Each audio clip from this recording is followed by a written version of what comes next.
자, 안녕하십니까. 제26회 공인중개사 자격시험 부동산 세법 기출문제 해설 강의를 한번 시작합시다. 저는 최영건입니다.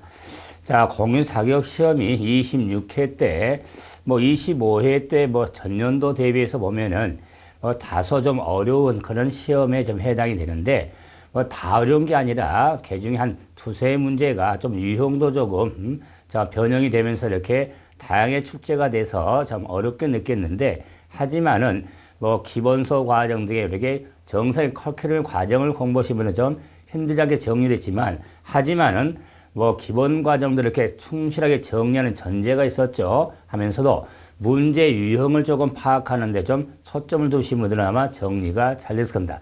하지만 단순하게 이렇게 정리하신 분들은 아마 힘들었던 우리 16문항에서 보편적으로 13문항, 4문항 정도 접근이 돼야지 좀 좋은 점수에 해당이 되는데 한 6, 7개 이렇게 해서 하이 이렇게 떨어지신 분은 아마 합격권에 좀 힘들었던 그런 시험에 해당이 되는데 제 주위에도 아마 그 세법에 좀 발목 잡힌 분들이 몇 분 있었거든요. 그분들은 요 기본서 과정에 충실해달라 몇 번 이렇게 강조를 했지만은 본인이 좀 정리된다고 그래서 이렇게 마지막까지 이렇게 문제 정리를 하지 않으신 분 아마 그런 좀 어려움이 있기 때문에 여러분이 향후에 이렇게 이제 기출 해설을 보면서도 문제는 똑같은 문제는 출제되지 않지만 이렇게 해설을 통해서 문제 유형이라든가 어떤 우리 단원의 또는 어떤 세금의 비중도가 되는지 이런 거 좀 파악하는 데 초점을 두시고 정리를 하시기 바랍니다. 자, 그럼 이제 65번부터 한번 보도록 하죠. 자, 부동산 세법은 공시법 더불어서 41번부터가 공시법령, 65번부터가 부동산 세법의 문제가 되죠. 65번 보시면은 자, 취득세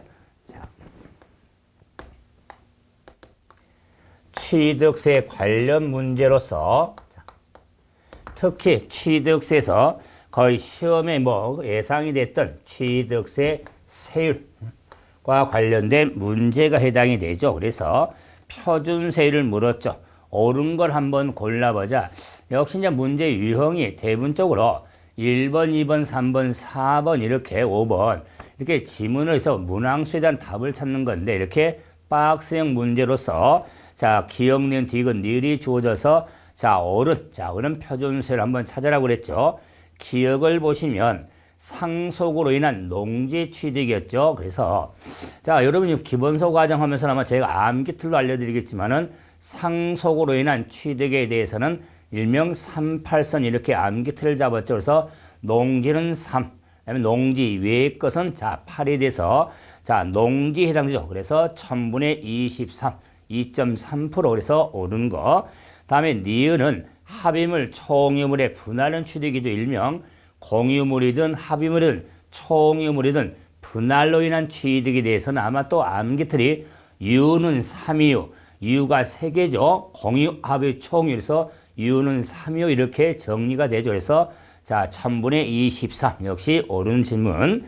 자, 디귿 원시 취득이 나왔죠. 원시 취득도 역시 좀 정리 암기틀이 조금 거친 표현이지만 그로 정리되고 있는 부분인데 원시 취득의 시하고 말고 연결을 시키죠. 그래서 시8 이렇게 해서 1000분의 28 그래서 옳은 거.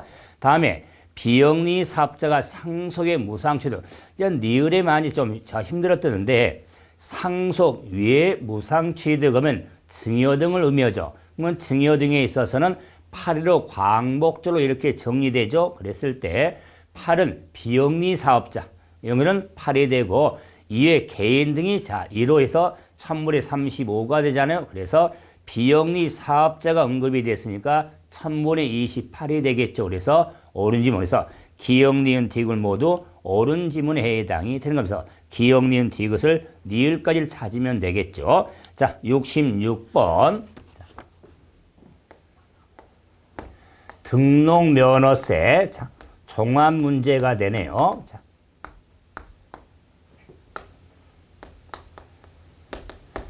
우리 25회 때, 등록면허세는 출제되지 않았거든요. 그래서 수험생 입장에서 25회 때 출제되지 않았으니까, 26회 때로 시즌말로 건너뛰지 않을까, 이런, 건데, 저는 출제됐다고 말씀드린 게 아니라, 기존의 이거 기본 수업 과정에서도 출제될 거다. 그렇게 연달아 건너뛰지는 않거든요. 그래서 등록면허서 이렇게 종합적인 문제가 대부분입니다. 왜? 한 문제 정도 출제가 되기 때문에서 종합적인 문제로서 볼 수 있는데 옳은 설명을 찾으라고 그랬죠. 그래서 자, 첫 번째 부동산 등기에 대한 등록면허세 납세지를 물었죠. 그래서 취득세가 됐든 등록면허세가 됐든 재산세가 됐든 우리가 납세지, 지방세 납세지는 지자체 세목에 따른 지방세원학보가 되기 때문에 명확히 일반적으로 부동산 관련해서는 일명 소세지로 이렇게 정리가 되죠.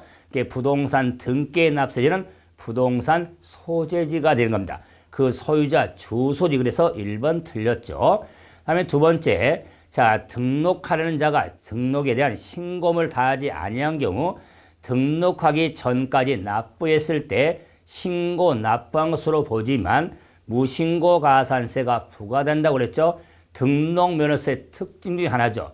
간주신고 제도가 있죠.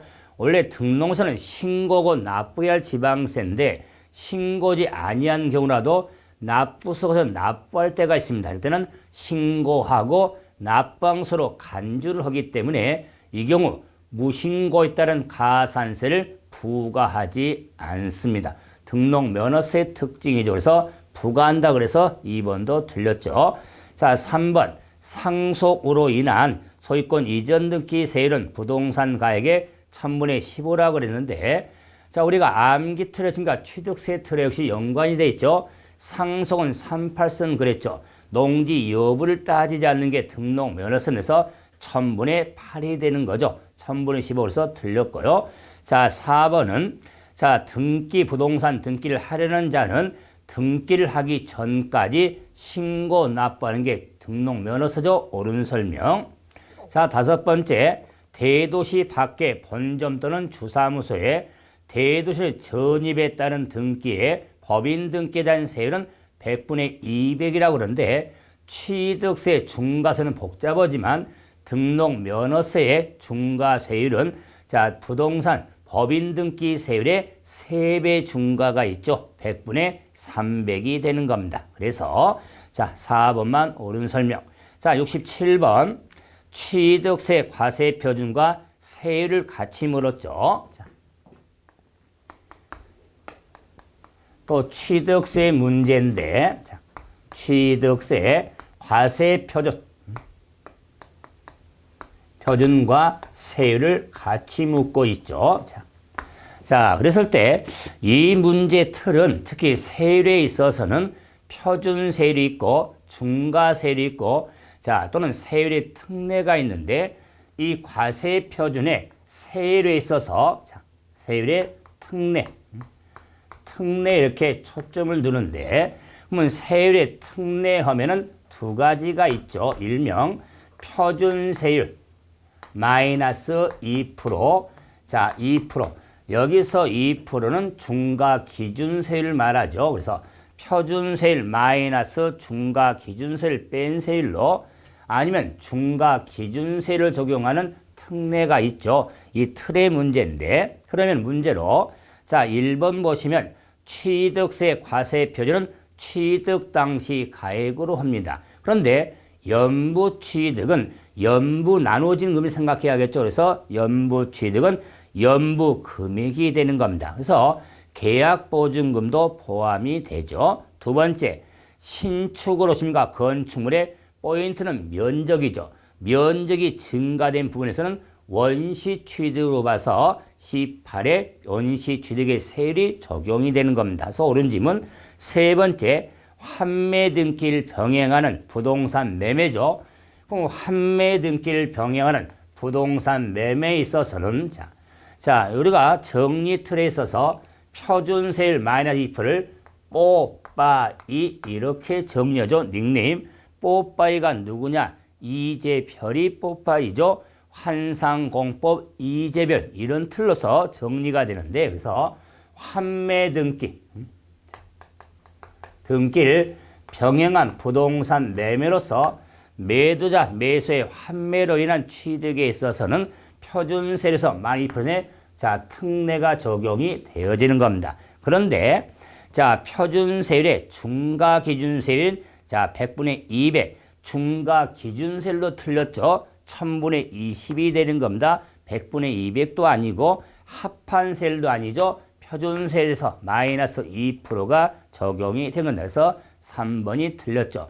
자, 아마 세율의 특례에 있어서도 이렇게 뽀빠이가 기억이 안 돼도 중과 기준세율은 1000분의 22%지 100분의 200이 아닙니다. 근데 이제 중과말이 있기 때문인지 100분의 200하면 이렇게 걸릴 수 있는데 우리 지방세율 딱 영어로 정리됐습니다. 중과 기준세율이란 1000분의 22%를 말하는 겁니다. 다음 네 번째, 토지를 취득한 후 취득부터 1년 내 연접한 토지를 취득한 경우 면세점을 적용을 할 때는 한 건의 집과 토지로 봐서 면세점이 적용이 되어지는 겁니다. 다음 다섯 번째, 자, 취득세는 표준세율을 따르기 때문에 지자체의 장은 표준세율의 100분의 50 범위에서 가감할 수 있는 탄력세를 적용할 수가 있죠. 그래서 3번이 틀렸죠. 다음 68번은 지방세 기본법의 조세 총론의 종합문제에 해당이 되죠. 자, 그래서 옳은 걸 한번 찾으라고 그랬죠. 자, 첫째, 납세자가 법정 신고 기한까지 신고서를 제출하지 아니할 때 이게 아마 그 2016년도 여러분이 이제 개정을 영향을 받을 텐데 뭐 개정 전에 할지라도 지방세 일반적으로 제척기간을 묻는 문제인데 제척기간은 10년과 7년과 5년으로 구분이 되는데 자, 과표 신고서를 제출하지 아니한 때에는 우리가 제척기간은 7년이 되는 겁니다. 제척기간 7년, 5년이 아니죠. 자, 다음 지방세 불복 청구 시 청구인은 이심 거치지 않고 바로 심판 청구를 제기할 수 없다고 나오는데 지방세 특징입니다. 불복 절차에 대해서 이 신청을 거치지 아니하고 심사 청구, 심판 청구를 할 수가 있습니다. 아마 이것도 생각이 나는데 제가 기본 수업을 할 때 지방세 불복 절차는 직행도 탈 수 있지만 원래는 완행을 타야 되는데 바쁘니까 직행도 탈 수 있다. 이렇게 정리가 되어지는 겁니다. 자, 3번 지문은 취득세는 원칙적으로 보통 징수가 아니죠. 신고 납부한 지방세죠. 네 번째, 지방세 관계법에 따라서 납부 기한까지 납부하지 아니한 경우 세계 20%를 가산세 부과한다. 자, 지금 4번 지문 같은 경우는 우리 총론의 역시 가장 기본적인 용어 가산세하고 가산금의 구분이죠. 가산세는 의무불성실이고 가산금은 체납액에 적용되는 게 가산금이죠. 그러면은 자, 4번 지문에 자, 납부 기한까지 납부하지 않았죠. 그러면 체납을 한 거죠. 체납할 경우는 가산금이 적용되는 거지 가산세가 적용되는 건 아닙니다. 그래서 4번도 틀렸죠. 그 다음에 지방세 징수금의 순위는 체납처분의 비용을 먼저 선순위를 잡는 거, 그 다음에 지방세로 지방세 가산금 순위에 의하는 것에서 5번이 옳은 설명이 되겠죠. 다음에 69번은 취득세 납세 의무자 문제네요. 납세 의무자. 자, 취득세 납세 의무자는 당연히 취득한 자가 납부할 의무가 있는데 이 취득의 행위에 따라서 케이스 바이 케이스로 의무자를 구분하고 있죠. 그러면은 첫째, 취득세는 부동산 등의 각종 권리를 취득한 자에게 부과하는데 자, 이런 5권 등을 제외한다고 그랬죠. 취득세 과세 대상에는 당연히 자, 광업권이든 어업권의 권리적 자산도 해당이 되는 겁니다. 물론 골프 회원권도 있고요. 그래서 어업권을 제외한 그래서 틀렸죠. 두 번째, 자, 효용 가치가 있는 부대 설비를 구조부 취득자 외의자가 취득했죠. 외의자가 취득할 경우는 구조부 취득자가 자, 효용 가치 부대를 함께 취득한 것으로 간주해서 자, 구조부 출제가 취득 의무가 있죠. 옳은 설명. 3번은 눈 크게 뜨고 봐야겠죠. 법인 설립 시, 시적 포인트죠. 설립 시 주식을 취득함으로 과점 주주되었을 때는 취득으로 보지 아니합니다. 의무가 없죠. 4번에 토지의 지목을 변경함으로써 가액이 증가한 경우는 취득으로 보죠. 이걸 간주 취득 중에 핵심이죠. 다음에 증여자의 채무를 인수하는 부담부 증여, 부담부 증여 경우는 채무액의 상당한 부분은 유상으로 취득한 것으로 보는 겁니다. 보지 아니라서 5번도 틀려서 2번만 옳은 지문이 되겠죠. 자, 70번 지방세 기본법상 특별세에 해당되는 세목을 한번 찾아보자. 70번도 조세 총론에 관련된 문제. 자, 지방세는 지방자치단체에 따른 세목으로 구분이 되죠. 그래서 특히 지방세에 대해서는 특별시세가 있고 도세가 있고 우리가 시군세 그리고 자치구세가 있죠. 그래서 자, 지방세에 대해서는 특별시세, 광역시세,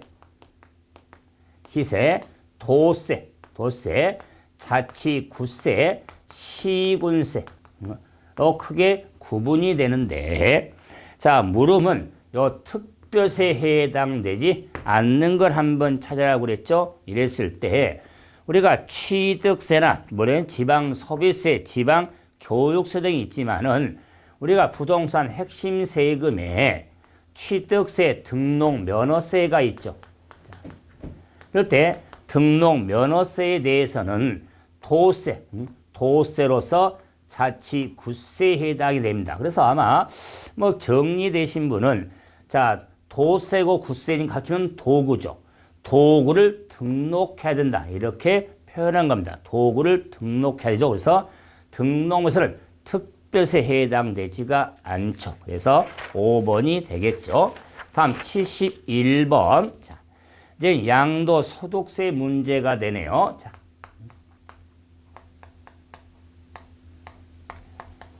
자, 양도소득세. 자, 팔아야 되기 때문에 양도 개념 형태에 관련된 문제에 해당이 되죠. 옳은 걸 한번 찾아라. 자, 첫째, 법원의 확정 판결하여 핵심이 신탁해지죠. 신탁해질 원인으로 소유권이 이전될 경우는 양도로 보지 않습니다. 자, 두 번째는 우리가 이제 실생활에 많이 연관이 되어 있죠.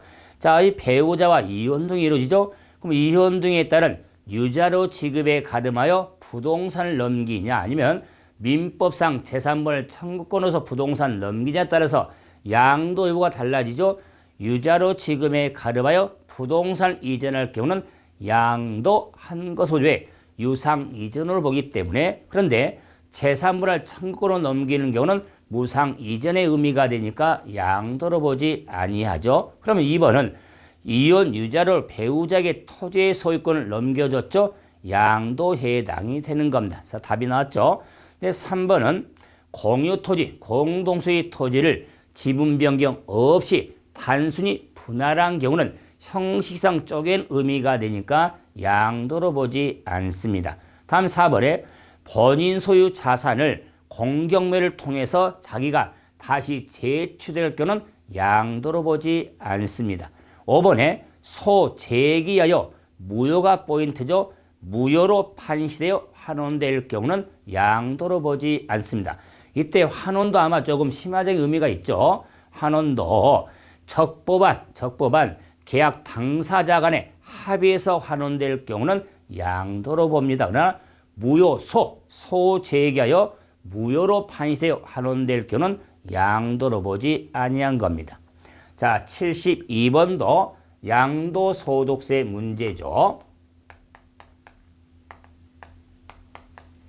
소득세 문제에 자, 여러 가지 종합적인 문제 형태가 되는데 자, 2015년도 6월 달에 자, 등기된 땅을 팔았을 때 양도 차익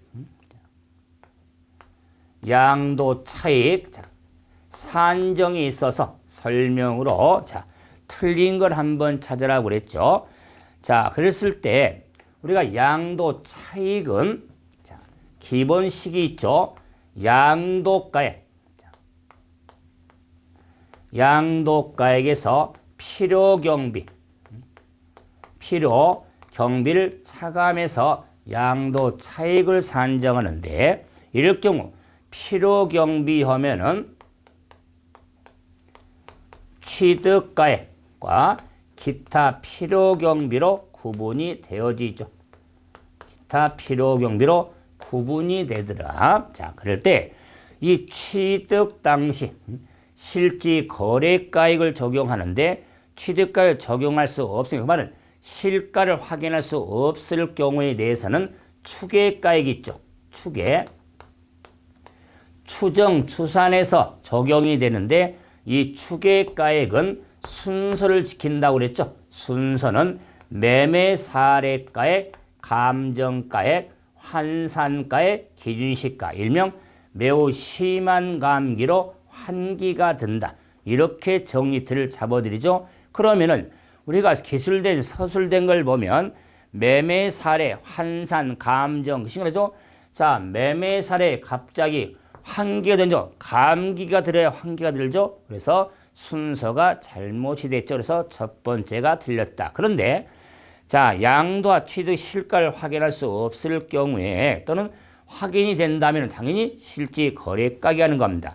그러면 취득가액, 실지 거래가액을 할 때 역시 자양강장제 드셔야겠죠. 다음에 매매 사례로 할 경우는 추계가액 할 때는 필요경비 계산공제가 적용이 되어지는 겁니다. 그래서 토지라면은 개별 공시지가의 3%, 개별 3%가 필요경비 계산공제율이 되겠죠. 근데 양도가액을 만약에 기준시가를 이해한다면 취득가액도 기준시가가 적용이 되어지는 겁니다. 그래서 1번이 틀렸죠. 자, 73번은 양도소득세. 역시 문제죠. 소득세 역시 양도소득 금액을 산정함에 있어서 핵심이 되는 장기보유, 특별공제와 관련된 문제에 해당이 되죠. 그래서 한번 살펴보면은 틀린 걸 물어봤죠. 자, 70%의 세율에 해당되는 미등기 건물에 대해서는 특별공제를 적용하지 않습니다. 다음, 보유기간 3년 이상이 등기된 상가금은 특별공제가 적용되는데 뭐 장기의 특별공제에 물론 적용 요건이 뭐 제가 이렇게 강의하면서 이렇게 여러 가지 정리틀이 많이 나오는데 토건쌈이 좋아요. 그렇죠? 그 말은 토지 또는 건물로서 보유기간 3년 이상인 것 및 조합원 입주권에서 적용이 되어지죠. 그래서 3년 이상인 상가 건물은 적용이 되어지죠. 자, 3번에 1세대 1주택의 요건을 해당되는 고가주택을 과세된 경우 특별공제가 적용된다. 그럼요. 고가주택에 대해서도 자, 비과세 대상서 제외가 되지만 자, 고가주택에 대해서도 특별공제가 적용이 되어집니다. 그런데 이 고가주택의 보유기간이 2년 6개월이 나왔죠. 2년 6개월. 그러므로 2년 6개월이 되기 때문에 3년 미만이죠. 3년 미만이 되기 때문에 특별공제를 받을 수가 없는 겁니다. 고가주택 양도에 대해서는 특별공제를 받을 수가 있는데 보유기간 3년 미만이 되기 때문에 특별공제가 적용되지 않는 겁니다. 자, 우리 이 문제 중에서 13번 문제를 많이 실수했던 문제 같은데 그 이유는 고가는 우리가 기본과제돼 고가주택은 특별공제가 적용된다 이렇게 정리해드리죠. 근데 그런 당연히 특별공제에 대한 요건 토건쌈이 좋아요 그랬잖아요. 보유기간 3년 이상에 대한 특별공제가 된다. 그리고도 특별공제율이 일반적인 경우는 3년 이상 복송되니까 3년 이상 4년 미만짜리는 100분의 10%가 되고 우리가 1세 1주택 고가주택에 대해서는 좀 더해주죠. 그래서 24%가 되죠. 3년 4년 미만은 24%가 되는 겁니다. 3년 이상 4년이면 1년 단위로서. 그래서 2년 6개월은 공제율도 없잖아요. 이렇게 생각하면 구분이 좀 되어지죠. 4번 특별공제액은 양도 차익에 공제율이 적용이 되는 거고 보유기간 12년인 상가 건물에 대해서는 10년 이상은 동일하죠. 100분의 30, 30%가 적용이 되어지는 겁니다. 다음 74번. 자, 역시 양도소득세 문제죠. 자, 양도소득세에 물음 기본틀이 신고납부와 관련된 문제에 해당이 되죠. 그래서 틀린 걸 한번 찾아라. 자, 2015년도 7월 말일, 7월 30일까지 양도세 관련 납세에 관할 세무서장에 신고한다고 그랬는데, 자, 이 신고납부에는 예정신고가 있죠. 예정신고 납부가 있는데, 그러면 예정신고 의무는 자, 토지를 언제 팔았냐면은 5월 15일 날 팔았죠. 자, 그러면은 자, 5월 15일 날 양도가 이루어졌죠.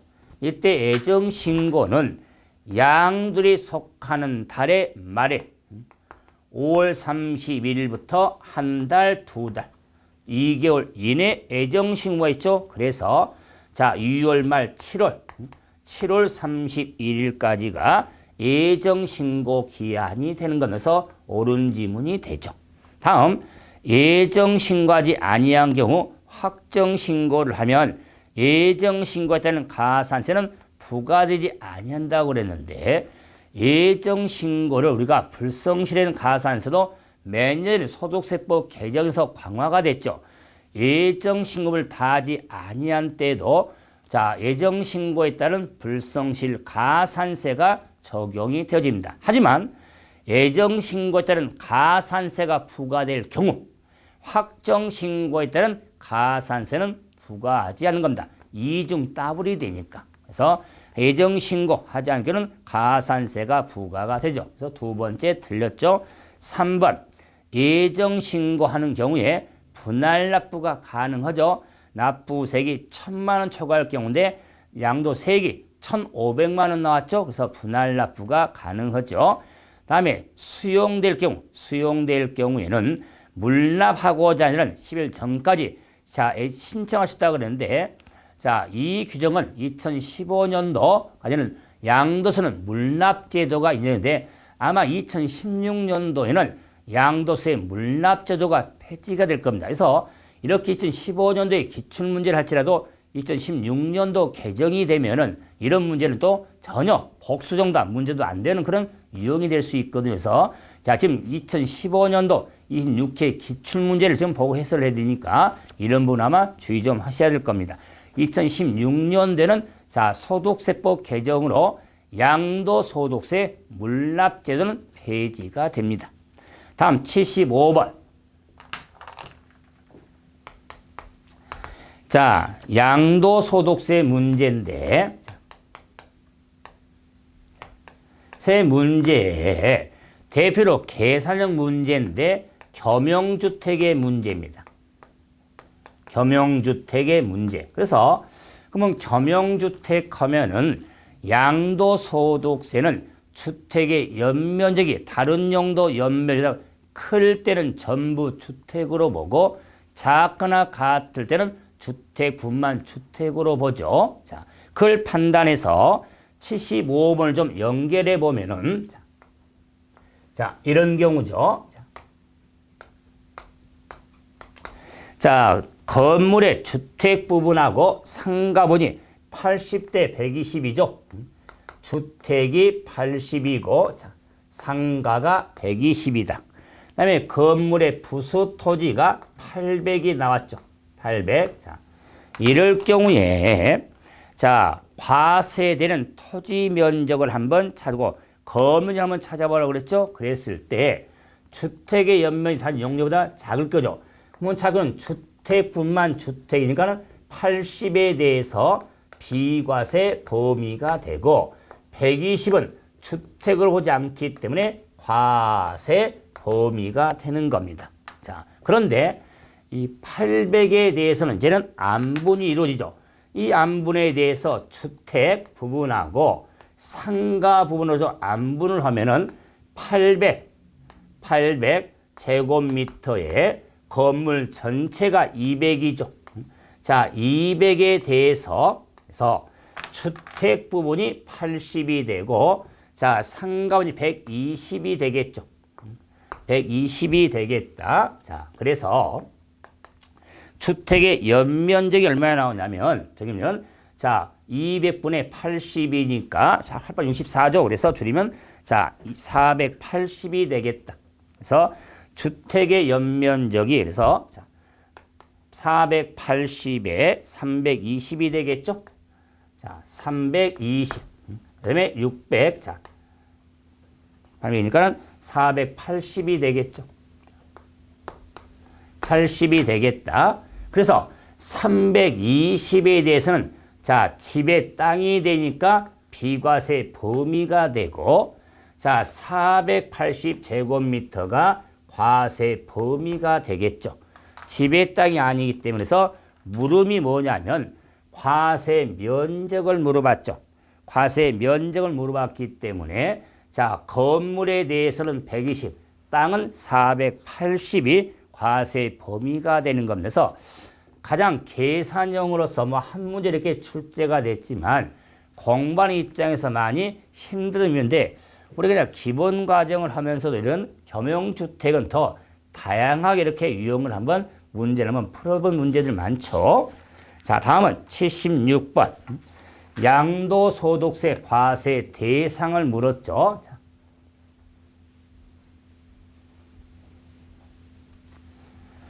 76번. 양도소득세 문제죠. 과세 대상. 자, 우리 16문제 중에서도 아마 뭐 가장 난이도가 없는 쉬운 문제에 해당에 속하죠. 대상이 아닌 걸 물었는데 첫째 지상권 팔았죠. 두 번째 전세권 팔았죠. 세 번째 골프 회원권 팔았죠. 네 번째 등기되지 않은 부동산 임차권 팔았죠. 양도소득 범위는 열거주의 방식에 따라 등기된 부동산 임차권의 양도가 대상이지 미등기 부동산 임차권의 양도는 양도소득 범위에 해당하지 않습니다. 그래서 4번은 대상이 아니죠. 자, 5번에 사업용 건물과 함께 양도는 영업권 대상이 되죠. 그래서 양도는 확인해 봤고 이제 77번. 1번은 재산세, 지방세, 재산세, 과세 표준과 자, 세율을 묻는 문제가 되죠. 그럴 때, 자, 틀린 거. 1번, 주택에 대한 과세 표준은 기본인데, 그래서 토지분, 건물분, 주택분의 과세 표준은 시가 표준액에 공정시장가의 비율을 곱한 금액이 되는데, 주택은 자, 60%, 토지 건물은 70%가 되죠. 그래서 주택은 60% 곱한 비율이 되죠. 다음에 주택이 아닌 건물에 대해서는 70% 곱해야겠죠. 다음에 3번 토지에 대한 과세 표준은 사실상 취득가격이 증명될 경우 자, 장부금액, 자, 재산세는요 보유세거든요. 그래서 개인이든 법인은 상관없이 시가 표준액을 기준으로 부과한 세금이지 거래세가 아닙니다. 그래서 사실상 취득가격은 적용하지 않습니다. 3번 틀렸고요. 4번 같은 재산에 이상세율이 해당이 되면 그중에 높은 세율이 적용이 되죠. 다음에 주택에 대한 재산세는 주택별, 물건인 주택별로 주택세를 적용해서 집을 몇 채를 소유한다 해도 집에 대해서 각각 재산세가 부과가 되어지는 겁니다. 78번 재산세 부과징수. 재산세 부과징수 문제죠. 그래서 재산세 부과징수의 가장 기본 틀을 좀 보면 재산세라는 세금은 6월 1일 기준을 잡아서 재산세는 7월분하고 9월분 있죠.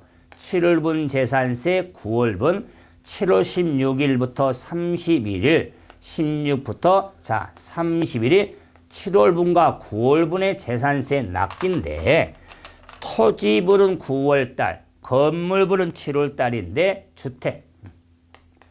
주택분에 대해서는 해당 연도 부가징수할 세액의 절반은 7월달, 나머지 절반은 9월달이 되는 겁니다. 단, 이 주택의 증가, 세액, 해당 부가징수할 세액이 10만 원 이하, 10만 원 이하일 때는 쪼개지 않고 7월 달에 한꺼번에 부가징수할 수가 있죠. 그래서 제가 이걸 잠깐 설명한 이유는 시험장에서 실수를 유발할 수 있는 문제였는데 그 이유는 1번 봐보시면 해당 연도에 주택에 부과된 세액이 100만 원 그랬잖아요. 100만 원. 10만 원이라면은 10만 원 이하죠? 그럼 10만 원이면 7월 달에 한꺼번에 부가징수할 수가 있잖아요. 그런데 100만 원이잖아요. 100만 원이면 10만 원 이하에 해당되지 않기 때문에 절반 50만 원. 절반 50만 원을 7월 달, 9월 달 두 번 부과가 되어지는 겁니다. 그래서 7월 달에 한꺼번에 그래서 1번이 틀린 겁니다. 그래서 단순하게 10만 원이 100만 원 나오니까 이렇게 금액상에 우리가 현혹이 될 수 있는 그런 의미에서 구분 좀 하신 문제였습니다. 2번은 재산세를 징수하려면 토건조 선항으로 구분해서 납기 개시 5일 전까지 발급이 돼야 되고 토지분의 재산세는 의무자별로 한 장의 고세 발급이 되는 겁니다. 그래서 토지분은 종합합산, 별도합산, 분리건 대상으로 구분된다 할지라도 한 장으로 부과가 되어지는 겁니다. 재산세는 보통 징수한 지방세가 되죠. 다음에 재산세 특징에 재산세는 고지서 발급에 징수한 세금이 되니까 조입과 약화할 수 있죠. 소액징수 면제 제도가 있죠. 고지서 한 장당 징수액이 2,000원 미만일 때는 징수하지 않는 소액징수 면제가 적용이 되어지죠. 79번 종합부동산세 문제가 나왔네요.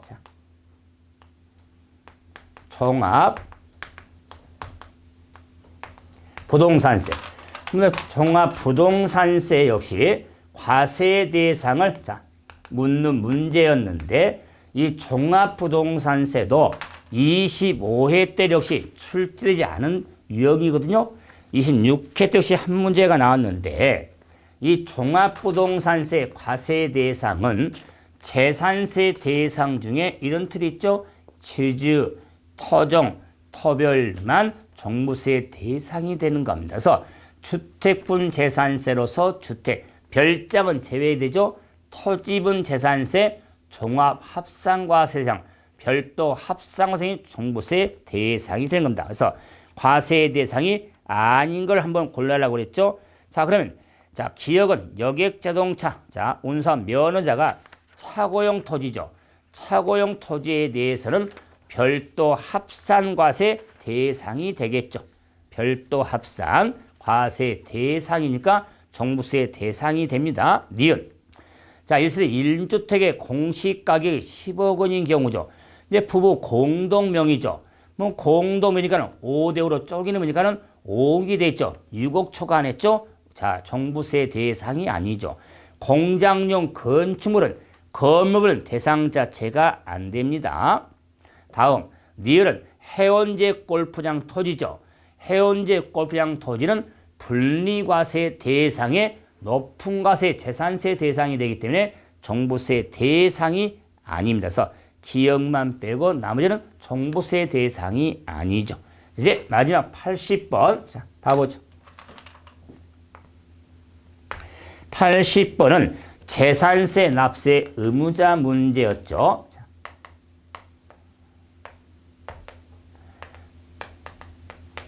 자, 우리 26회 역시 문제 중에서도 이 80번 문제 역시 난이도가 좀 주어지는 문제 유형이 되는데, 원래 재산세 납세 의무자는 단순할 수가 있어요.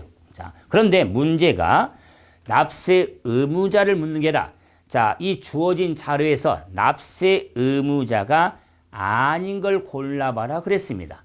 역시 이제 반대로 이렇게 역으로 물어보니까 요즘 순간 혼돈할 수가 있죠. 왜?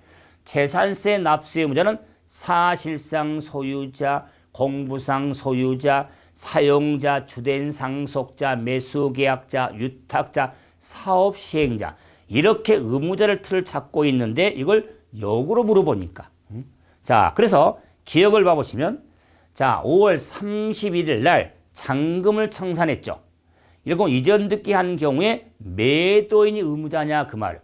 그럼 6월 1일 이전에 지가 매매가 됐기 때문에 일명 수수도라고 그랬죠. 자, 6월 1일 이전에 매매가 되면 산 사람, 매수인이 납부할 의무가 있는 겁니다. 그래서 매도인은 납부할 의무가 없죠. 지금 납세 의무자가 아닌 걸 찾아라 그 말이에요. 자, 다음 니은. 분할 등기가 이루어지지 않은 경우 공유 토지의 지분권자 그랬죠. 그래서 자, 공유 재산에 있어서는 지분권자가 납부할 의무가 있는 겁니다. 만약 지분 표시가 없을 때는 균등한 것으로 그런 겁니다. 그래서 지분권자가 의무자가 되겠죠. 다음 디귿에, 자, 수탁자 명의로 된 신탁 재산은 수탁자가 의무자죠. 유탁자는 납부할 의무가 아닌 겁니다. 다음에 자, 환지계로 정하지 않고 보류지로 채비지로 정한 땅이 있죠. 그는 사업 시행자가 의무자죠. 그러면 토지 소유자는 납세 의무가 없는 겁니다. 그렇기 때문에 문제가 왜 힘들다고 그랬죠? 자, 기업도 만약에 매수인 나오면 당연히 납세 의무가 있죠. 근데 매도인 나왔으니까 납세 의무가 아니죠. 자, 의무자가 아니죠. 다음에 유타 신탁 재산은 수탁자가 의무자가 되죠. 개정돼서 뭐 유탁자는 납세 의무자가 아니잖아요. 그다음에 니을은, 자, 채비지 보류 정한 토지에 대해서는 사업 시행자가 의무자죠. 그러면 토지 소유자는 납세 의무자가 아니죠. 이렇게 역으로 좀 구분을 해야 하기 때문에 순간적으로 막 혼돈하는 것. 그래서 난이도가 있는 문제 유형에 해당이 돼서, 자, 니은만 납세 의무자고 나머지는 납세 의무자가 아니죠. 이래서 16문항, 항상 문항수 나올 때마다 좀 마음이 아프지만 16문항에 좀 정리했지만, 저는 매회 이렇게 기출문제 이렇게 자 정리해줄 때 이런 생각이 듭니다. 정말 문제 짱짱하게 잘 낸다. 뭐 문제 이렇게 어설프는 것도 아니고, 그리고 정상적으로 항상 과정 전체 범위에서, 그러나 자, 문제 나오는 내용을 보면요, 상당히 범위가 넓습니다. 그래서 문항수가 적다고 해서 내용을 좀 함축해서 단순히 공부하신 분은요, 좋은 점수는 나오지는 않습니다. 항상 좀 넓게 하면서도 또한 규정 자체를 확실히 하는 그런, 자, 문제를 좀 보면서 뭐 26회 이렇게 기출문제 등을 정리 한번 해드렸습니다. 수고하셨습니다.